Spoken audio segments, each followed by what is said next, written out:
le symbole du bodhisattva.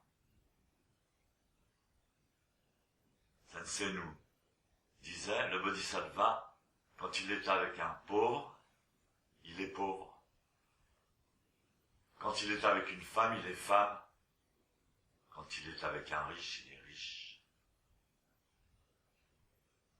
Quand il est avec quelqu'un qui souffre, il souffre avec lui. Alors c'est pas seulement un aspect social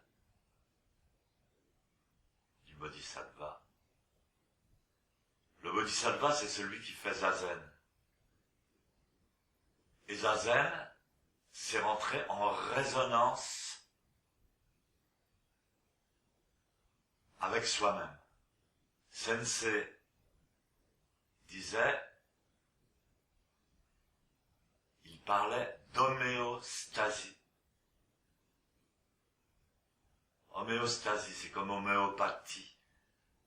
La résonance des similitudes. Un docteur américain, le docteur Riff,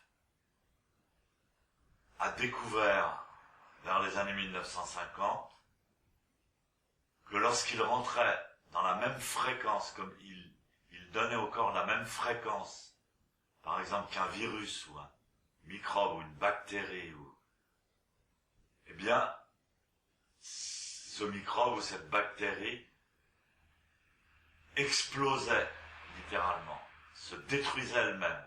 Quand on trouve la même résonance, la maladie est détruite, se détruit elle-même. C'est ce phénomène-là qui se passe dans Zazen que Sensei appelait homéostasie.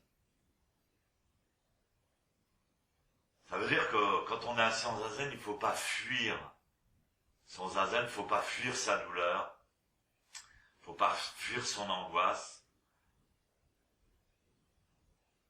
Il faut rentrer en résonance avec sa propre humanité, comme le bodhisattva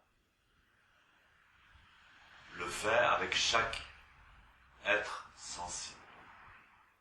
Il y a un moment en Zazen où on accepte, où on plonge dans sa souffrance, où on rentre en résonance avec sa souffrance et on s'aperçoit qu'elle disparaît. Elle explose de l'intérieur.